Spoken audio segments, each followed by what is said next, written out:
Ako po ay maliligo na po sana pero naalala ko po, sandali lang ako, gawa muna ako ng video regarding this book.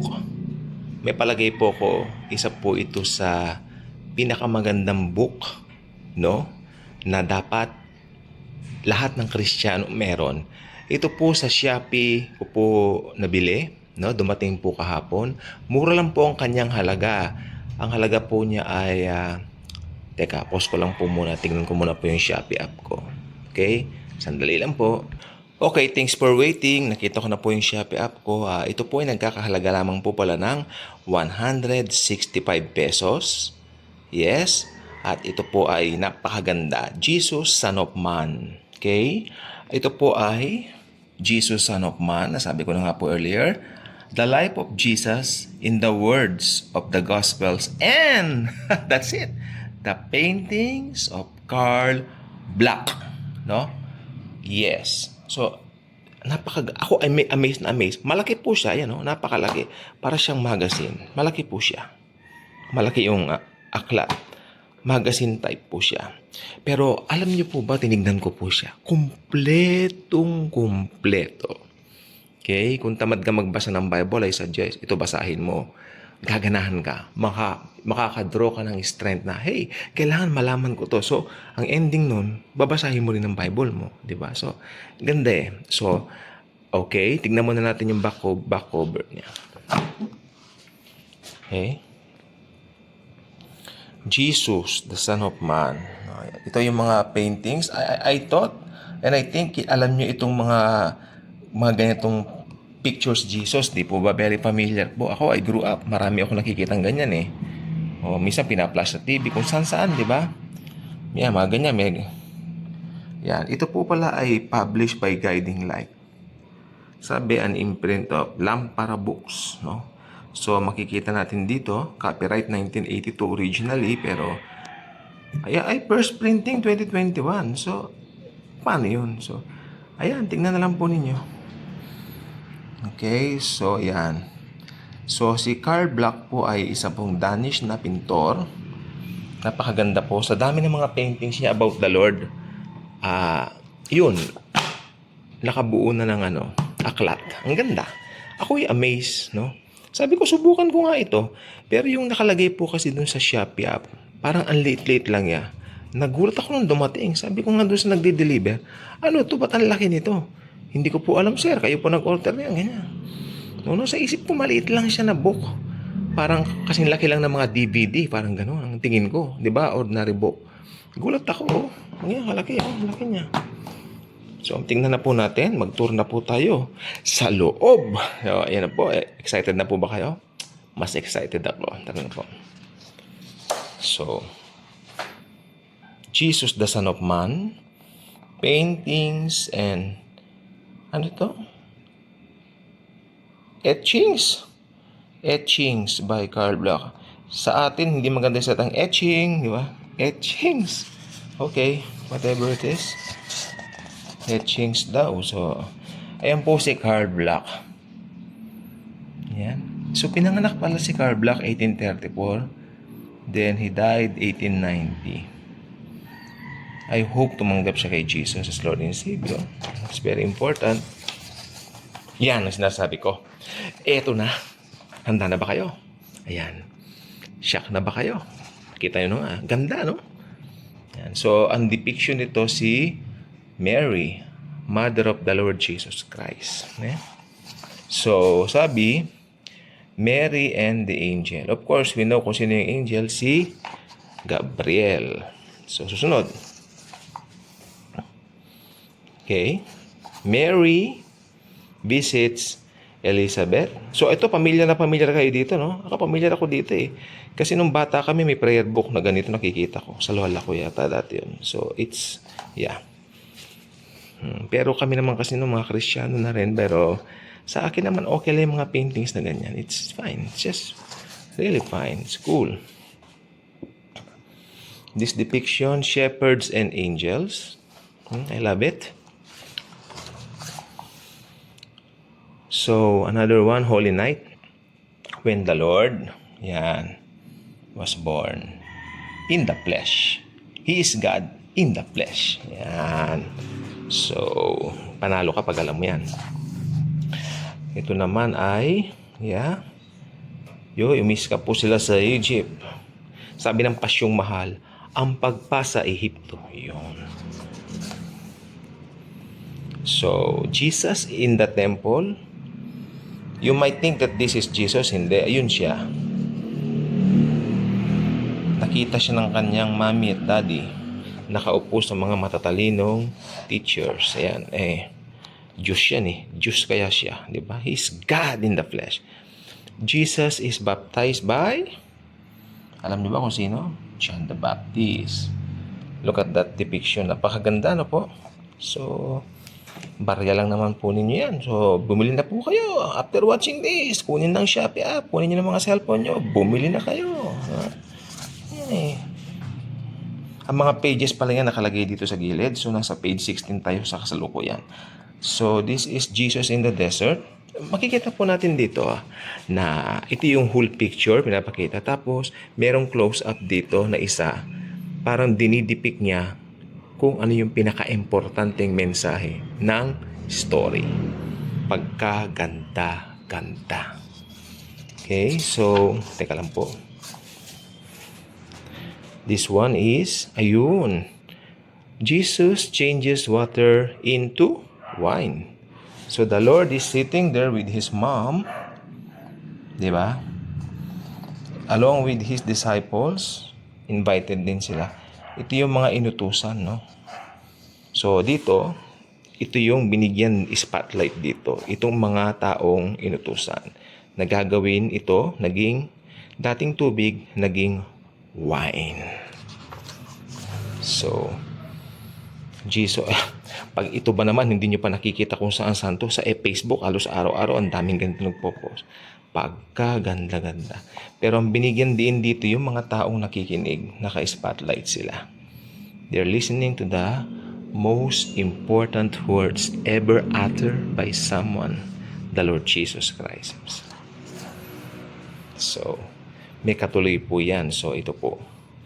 Nakikinig sila sa mahal na Panginoong Jesucristo. Amen? Amen. So, another one. Katuloy pa rin yata, no? Ang dami, pinaka-importante ito. Merong nakaupo, nakikinig kay Lord habang nagsasermon siya. Pero syempre, hindi pwedeng walang picture si Lord. Close-up ni Jesus. Ganda. Okay? So, I love this. I love this book. Tumatalo ng puso ko. Ang ganda ako. Ang aklat na ito. Talaga naman. Thank you, Jesus. Ayan. Ano ba ito? Jesus, ayun, anak ni Jairo. Jesus raises a girl from the dead. Ito yung 12-year-old ni Jairus na nategi, no? Binuhay ni Lord Jesus. The transfiguration of the Lord. Okay? So, binigyan din dito yung tatlong apostle na takot. Ayan sila. Peter, James, and John, no? So, yan. Si Jesus. Ayan. Sino yung kausap ni Lord Jesus? Elijah and Moses. Ang sabi ng ibang scholars, pinag-uusapan na nila dyan yung mangyayari sa Great Tribulation. Sabi ni Jesus, bubuhayin ko kayo bilang 2 witnesses. Ayan. So, ayan. Ito yung si Jesus. Malamang nagustuhan itong aklat na to, no? Siguro, ewan ko lang kung matatapos itong video ito, pero tapusin nyo muna. Alam kong very excited kayong kunin yung mga cellphone nyo para pumunta na sa Shopee app nyo. Tapusin nyo muna itong video ito. Maganda to. Para at least may idea na kayo. Ano ba yung bibilhin ninyo? Please comment below kung nakabili na po kayo. Let me know naman na may nagawa naman itong video natin na magpasaya naman sa inyo. Ito yung babaeng Samaritan na kinausap ng mahal na Panginoong Yesus. Ito yung John 4:4, sabi niya, every believer will worship in spirit and in truth. Yan. Oh, the healing at the pool of Bethesda. Look at the Lord Jesus Christ Himself. He loves to heal people. He loves helping people. He loves them all. He loves us all. So, thank you, Jesus. Okay. I love this. How about you? Do you love this book? Alam ko, atat na kayong kunin ang mga ano nyo para maka-order na. Sandali lang. Relax lang kayo. At, you know what? Maka-order din kayo. Dahil nandiyan lang yan sa Shopee. Marami pa yan. Yan. Yan. Diba? Ito na naman yung picture. I think ito yung cover niya. Sabi ko na eh. Diba? Pero syempre sa cover mas maliwanag. Oh. Ganda. Okay. Jesus and a kid. Sabi niya, huwag niyong babawalan ang mga bata na pumarito sa akin, sapagkat ang kaharian ng langit para sa mga katulad nila. Ang ibig ba sabihin nun, magbabata-bataan ka, magmumurit-murit ka para ikaw ay papasukin sa langit? Hindi po yan ang ibig sabihin nito. Ang context po nito ay, kung sino man nakarinig ng gospel at para kang bata na magsasubmit sa mga katotohanan nun. Halimbawa, narinig mo, Jesus died for your sins. Pagkatapos, sabi mo, as a kid, as a child, I will receive it, I will believe it. Yun yun. Yun lang po yun. So, ito yung Jesus heals. Si Bartimeus. Ito yung sumigaw siya, no? Nung hindi siya umalis ka dyan. Sabi sa kanya kasi, istorbo ka, no? Daming taong nakikipagsiksikan. Si Jesus Christ, para siyang celebrity, no? Daig pang celebrity. Walang social media, nakita lang nila siya. Gusto nila siyang nakikipagsiksikan ng mga tao. Pero si Bartimeus, hindi na wala ng loob. Sumigaw pa rin siya ng sumigaw. Panginoon, anak ni David, you know what? Pagalingin mo o kanya doon. Pinagaling siya ng Panginoong Jesucristo. Okay? So, I love this. Very, very beautiful. I love this. Okay, Domingo de Ramos. Alam niyo yung Domingo de Ramos? Ito yung pumasok siya sa templo, ginawang palengke ang bahay ng kanyang tatay, ama niya. Nagalit si Jesus. Pinagtataob niya yung mga mesa. No? Ito ang highlight dito, yung mga nagulantang na mga merchandiser. No? So, yan. Alam ko, gustong-gusto niyo nang bumili. Tapusin niyo muna itong video. I-pause niyo muna. Tapos order kayo. Balikan niyo. Para alam niyo yung i-explique niyo. Para at least alam niyo na i-explique niyo na. Uy, ano yung in-order ko? Yan. Di ba? Kikita niyo yan. Di ba? Ang title, Jesus, the Son of Man. Just type it. Yan. Alam niyo, pag magandang book tungkol kay Jesus, I will promote it on my channel. Ganda kasi. No? Ano ba to? Last Supper na, Malamang familiar kayo dito, no? Sa Last Supper na picture niyan, no? Pagkadami. Nung maliit pa ako, dami ko nakikita niyan. Kaganda-ganda. Pero ang highlight dito ay si Pedro at si Juan. Ayan. Siyempre si Jesus highlight din. Pinaka-highlight, actually. At ang traidor na si Judas Iscariote. Okay? So, yan. Yung spotlight nasa kanilang dalawa ngayon. Ito ang traidor, ito ang traidor rin. Diba? So, ganyan talaga. Pero alam mo ni Jesus yan. Mahal pa rin siya ni Jesus kahit gano'n. So, ito naman si John the Beloved. Pedro. Yan. Ito na yung tinatawag na the agony in the garden. Nung si Jesus ay, anong tawag dito? Pinawisan ng dugo. Alam niya, tutubusin niya ang sangkatauhan sa kasalanan. Kaya pinawisan dugo ang God of Gods na si Jesus. Ang ganda ng photo. Kasi dito po, pag bumili po kayo, isipin nyo, isipin nyo. 165, sulit na sulit ang pera nyo. Sa 165, ang ganda na ng kwentong mababasa mo, ang ganda ng pagkasulat. Biblical, ano? Walang religion na pinapasaringan and all that, Ito ay talagang nasa Bible lahat. At ang ganda ng mga illustrations. Hindi ka natalo. 165 lang. Huh? So, yan. Ayan. Ito yung Peter denies Jesus. Yan pa rin, May illustration pang ganyan. Ito yung Ang ganda nito. Ganyan ang kulay niya kasi madilim, gabi. Nakita niya ang Panginoong Jesucristo. Hindi ko siya kilala kanya. Then, kukurukuk, kanang manok. Naalala niya. May sinabi pa ng Panginoon sa akin. Kasi sabi ni Pedro, kahit anong mangyari, Panginoon, iwanan man nila kayo. Hindi ko po kayo iiwan. I will never leave you, Lord. Talaga, Pedro, kanyang Panginoon. Sinasabi ko sa iyo, itong gabing ito, ikakaila mo, nakilala mo ako. Hindi, kanya, hindi ko po kayo ikakaila, Panginoon. Pero nung tumira ako ang manok, naalala ngayon niya. Hindi pwedeng sumablay ang salita ni Jesus. Kasi Diyos si Jesus. Amen? Amen. The trial of the Lord Jesus Christ. So, ayan na po siya. So, yan. Siyempre, siguro kaya anong tawag dito? They choose to present it in black and white para hindi masyadong bloody. You know what? Yung presentation. I think so. Maganda pa rin naman. Siyempre. Ito nung naka-crucify na si Jesus. Ayan. Ito, very, very familiar kayo malamang dito sa big photo na yan. Siyempre, ang kanyang disciple. Yan. The crucifixion. Tignan natin ng ganyan. Alam ko gustong-gusto niya nang bumili nito. Ganda talaga. Talaga lang. Panalo. So, hinimatay si Maria nung masilayan niya ang kanyang baby Jesus. Siyempre, mahal niya si Jesus. Yan na. Ito yung what's on the top. Yan. Inri, Jesus the King of the Jews. So, yan na. Malamang pamilya kayo dito sa anong tawag dito?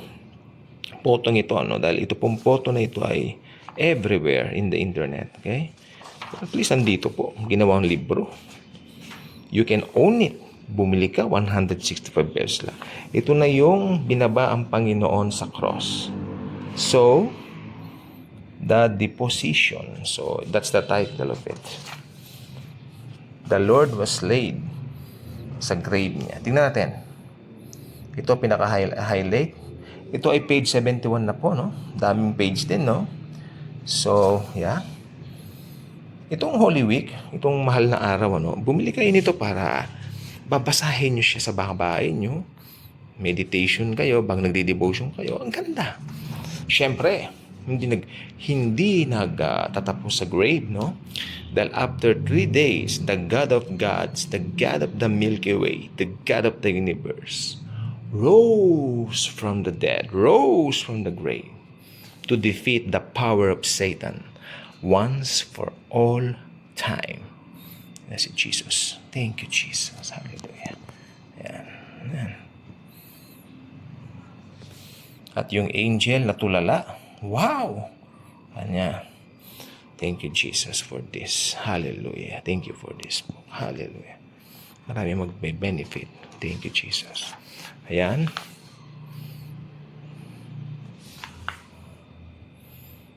Ito na, nag-appear siya kay doubtful Thomas. Unless I see the wounds in his hands and the wounds in his feet. Okay. Unless I put my hands where the nails was, I will never ever believe it. Kanya. Nagpakita ngayon siya. Thomas, come here. Put your hand here. My Lord and my God, sabi ni Thomas, diba? So, yun daw, according sa mga Bible scholars, isa sa pinakamagandang na utter ng isang believer, my Lord and my God. Yes, thank you, Jesus. On the road to Emmaus, ito na yung, di ba, may, kunwari nakisabay siya dun sa dalawa na down yung dalawa dahil sa mga pangyayari. And yet, yes, alam naman natin ang mga nangyari. Pagdating nila doon sa bahay kasi, si Jesus sabi niya, sige, tutuloy na ako. Pero hindi magagabi na. Lika dito ka muna. You know what? Pumasok ang Panginoon. Then, pagdating nila doon sa bahay, binuksan nila yung siyempre siguro yung ilaw, ganoon. Tapos, Naghanda sila ng pagkain. Pero ang Panginoon kumuha ng bread, hinati niya. Nakilala ngayon nila. Si Lord yan, si Lord, si Jesus yan. Then, agad silang tumayo. Tapos, nagtatakbo na sila doon sa Jerusalem. Bumalik sila, no? From Emmaus to Jerusalem, malayo yun. Pero tinakbo lang nila yan dahil ganadong-ganado sila. Dahil yung power of the Holy Spirit, ayan na, talagang, wow, they're filled. Talaga. Ayan. Christ the Exalted. Ito, familiar po to. No? So, I think sa mga vlog natin, nakapag-share ako nitong picture. Hindi ko lang po, hindi ko matandaan na. Pero parang meron na sa tagal eh. Hindi ko na po matandaan. Pero yan. Okay? Christ exalted. So, ayan. Ito yung ending, ano niya. Photo. So, ito po siya. So, how do you find this book? Comment naman po kayo. Please, let me know. Kasi, alam nyo, ang ganda. Yun lang po masasabi ko. Ganda. So again, ano ba? So puli na po kayo niyan kasi ito po talaga pwede niyo i-present sa mga anak niyo. Mga anak niyo gustong babasahin to kasi ganda ng mga picture. So bili na po kayo, no? So yan. So yun lang po gusto ko sabihin. So kung hindi pa kayo subscriber dito sa ating channel, I invite you to do so. Click the notification bell, share this video. Share the wonderful love of the Savior, the Lord Jesus Christ. And huwag kalilimutan bumili ng aklat na ito. Malaki po siya, maganda. Thank you, that's always and forever. Jesus truly loves us all.